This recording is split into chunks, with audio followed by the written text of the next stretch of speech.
Hello friends, Akash this side. Welcome back in our YouTube channel. आज के session में हम लोग वो कुछ स्ट्रेटेजीज आपके साथ डिस्कस करेंगे जो अकाउंट्स के पेपर में आपको 100 आउट ऑफ 100 मार्क्स लाने के लिए काम आएगी।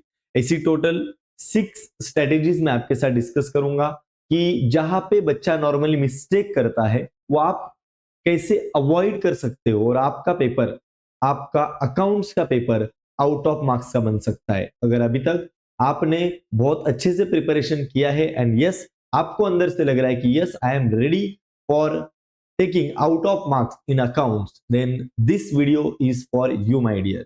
प्लस इसी वीडियो में हम लोग आपको बताएंगे, मैं जब अकाउंट्स का पेपर दिया था तो मुझे इस पेपर में 96 मार्क्स मिला था। हालांकि ये रिजल्ट भी मैंने बच्चों को एक वीडियो के जरिए बताया है, वो भी आपको यूट्यूब पे मेरे चैनल पे मिल जाएगा। I got 86% in overall and 96 marks in accounts. तो ये वीडियो आपके लिए, हर एक बच्चा जो पेपर लिखता है उसको पता होता है कि मेरा मार्क्स कहाँ पे गया था, कहाँ पे जाने वाला था, और वहां पे जब रिजल्ट आता है तो आपको पता चलता है कि हाँ ये मार्क्स अगर मुझे कम मिले हैं तो कहाँ पे गया रहेगा। So my dear, let's begin with the subject. हमारा जो मेन टॉपिक है कि कुछ स्ट्रेटेजीज या फिर मैं आपको बोलूंगा कुछ मिस्टेक्स जो बच्चे करते हैं, हम लोग यहाँ पे वो मिस्टेक्स कैसे अवॉइड हो सकता है, वो मिस्टेक्स हमसे नहीं हो सकता, उसके लिए हम लोग यहाँ पे हैं। ठीक है, एंड में, वीडियो के एंड में मैं आपको बताऊंगा मेरा 4 मार्क्स कहाँ पे गया था। ठीक है, चलो। तो अभी हम लोग पहला स्ट्रेटेजी, एक पहला हमारा मिस्टेक जो नॉर्मली बच्चा करता है, जो आपको नहीं करना है, कि टाइम मैनेजमेंट आपको प्रॉपर फॉलो करना है। बच्चा टाइम मैनेजमेंट नहीं देखता।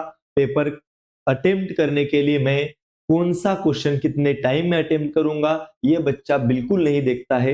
अगर ये अवॉइड करोगे, इसके ऊपर फोकस नहीं करोगे, अगर एक आध ऐसा टॉपिक आएगा जहां पे आप कैलकुलेशन करते बैठोगे एंड एंड में आपके हाथ से टाइम निकल गया होगा। तो ये आपको नहीं करना है। पहले से ही टाइम मैनेजमेंट प्रॉपर आपको करके जाना है। सर, टाइम मैनेजमेंट का डेडिकेटेड वीडियो हमने बनाया है, वो आप जरूर देख सकते हो। ठीक है। दूसरा ऐसा मिस्टेक जो बच्चा नॉर्मली करता है पेपर में, वो है ऑब्जेक्टिव्स।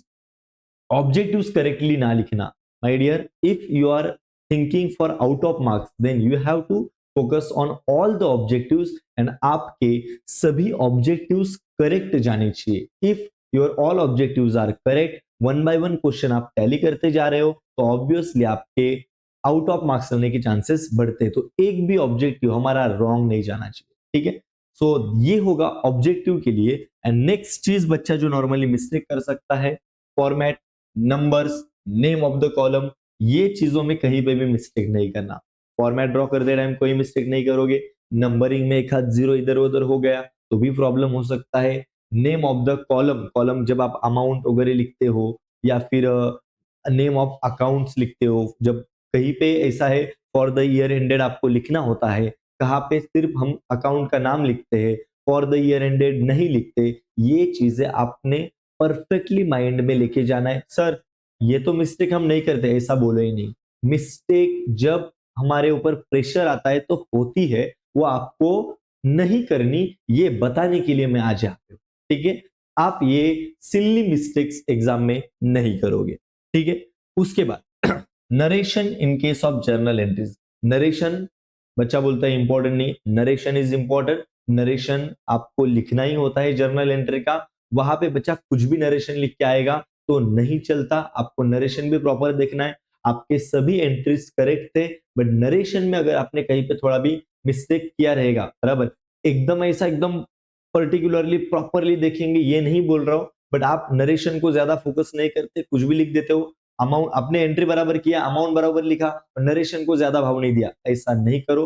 नरेशन भी आप प्रॉपर लिखोगे, सभी एंट्रीज का नरेशन आपको लिखना होता है। ठीक है, उसके बाद जो नॉर्मली बच्चा मिस्टेक कर सकता है वो yes, carry down, brought down, balance of all accounts जब आप लिखते हो, जैसे कि देखो ट्रेडिंग अकाउंट बनाया आपने और लास्ट में ग्रॉस प्रॉफिट आपको कैरी डाउन लिखना होता है, बच्चा सिर्फ लिखता है 2 GP, शॉर्ट फॉर्म्स वगैरह आपको अवॉइड करने हैं।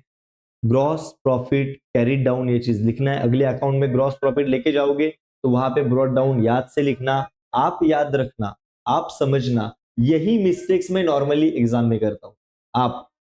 आप खुद को पूछना यही मिस्टेक्स आपसे हो जाते हैं। तो ये मिस्टेक्स आपको इस बार जब आप आउट ऑफ के लिए जा रहे हो ना माय डियर, अवॉइड, आपको कंप्लीटली ये मिस्टेक्स को अवॉइड करना है। उसके बाद अगर हम लोग बात करेंगे ये लास्ट होगा, wasting time on the accounts which is not mandatory. जैसे कि सर एडमिशन ऑफ पार्टनर करते हो, आप कैश अकाउंट बनाते हो, गुडविल अकाउंट बनाते हो, बट कैश अकाउंट को भी और गुडविल अकाउंट को भी मार्क्स नहीं है, इसको कोई मार्क्स नहीं है माय डियर। हाँ, इसका फाइनल बैलेंसिंग फिगर चेक होगा, वो करेक्ट भी चाहिए, और उसको सजा दजाते बैठ रहे हैं माय डियर, तो ये नहीं चलेगा, इसका मार्क्स ही नहीं है। आप अगर क्वेश्चन देखोगे तो उसमें वो लोग क्लियरली बताते हैं profit and loss adjustment account बनाओ, पार्टनर्स कैपिटल अकाउंट बनाओ और बैलेंस शीट बनाओ। हालांकि ये दो बोले ही नहीं, तो मैं ये नहीं बोल रहा कि आप बनाओ नहीं, बनाते हो यस अच्छा है, बट वहां पे ज्यादा टाइम वेस्ट मत करो उसको ज्यादा सजाने में, बराबर। जो मेन है उसके ऊपर ज्यादा फोकस करेंगे। और ये कुछ स्ट्रेटेजीज थे, आई होप ये जो 6 के 6 पॉइंट्स मैंने आपके साथ बताए ना, यहाँ पे आप 100% मिस्टेक करते हो, इसके लिए होता है, ये जानना है, इसके लिए आप हमारे साथ कनेक्टेड होते हो। लास्ट पॉइंट मेन है, बच्चा अभी तक अगर आपने चैनल को सब्सक्राइब नहीं किया ना, डू सब्सक्राइब। मुझे अच्छे से पता है कहाँ पे आप मिस्टेक करते हो, और वो मिस्टेक हम आपसे नहीं होने देंगे, इसके लिए आज मैं यहाँ लास्ट। और जो आप सब सुनना चाहते हो, वाई 96, 96 ही क्यों, वाई नॉट 100?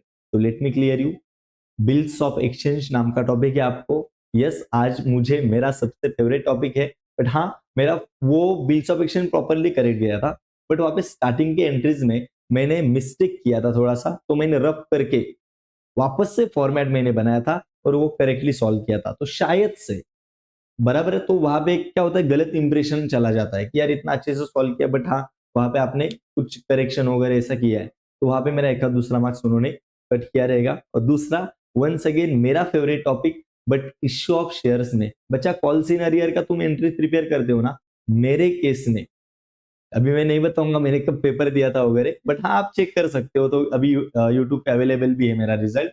बट वहां पे मैंने इश्यू ऑफ शेयर्स में मिस्टेक किया था, मेरे टाइम के समय पे कॉल सीन एडवांस आया था, जिसके लिए मैं प्रिपेयर करके देख के नहीं गया था, तो वहां पे मेरा एक दो एंट्रीज उसकी वजह से चेंज हुआ। और आपको पता है calls in arrear, calls in advance, ये जो एंट्रीज है वो इंटरलिंक्ड होती है, इश्यू ऑफ शेयर्स के जो एंट्रीज है वो इंटरलिंक्ड है।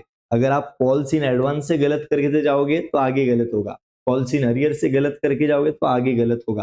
बाकी सभी रेस्ट ऑफ द टॉपिक्स मेरे टैली वगैरह हो गए थे, सब प्रॉपर था। उसके लिए मेरे केस में ऑप्शन में डिसोल्यूशन था, बट मेरे पास मैंने वही मिस्टेक किया था जो मैंने आपको बताया ना, टाइम मैनेजमेंट की वजह से मैं उसका ऑप्शनल टॉपिक सॉल्व करना चाहता था, बट टाइम मैनेजमेंट और बाकी के भी टॉपिक्स मुझे सॉल्व करने थे, उसके लिए उसकी वजह से मेरा वो डिसोल्यूशन जो ऑप्शन में था वो मैं कर सकता था टैली करने के लिए, वहां पे उन्होंने आराम से मेरा हो जाता था dissolution tally, but time management की वजह से, टाइम कम होने की वजह से, फिर अगर दोनों सम चेक होते थे तो ऑब्वियसली डिसोल्यूशन का मेरा मार्क्स कंसीडर होता था, और शायद से मेरा मार्क्स आउट ऑफ आ सकता था। ये दो टॉपिक्स थे जहां पे मेरे से मिस्टेक हुआ था, बट यस आज मैं बहुत क्लियर होता हूं कि मेरे कोई भी बच्चे से इसमें मिस्टेक ना हो। और एक होता है ना कि हम जहाँ पे फिसले थे वही रास्ते से चलते टाइम जहाँ पे फिसले थे वहां से एकदम अच्छे से देख के चलेंगे।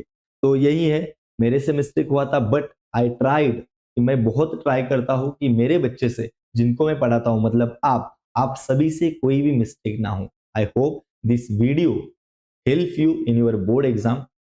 आप सबको मैं वापस एक बार रिक्वेस्ट करूंगा, डू सब्सक्राइब द चैनल। मिलेंगे हम लोग ऐसे ही इंपॉर्टेंट वीडियो के साथ, तब तक के लिए जय हिंद।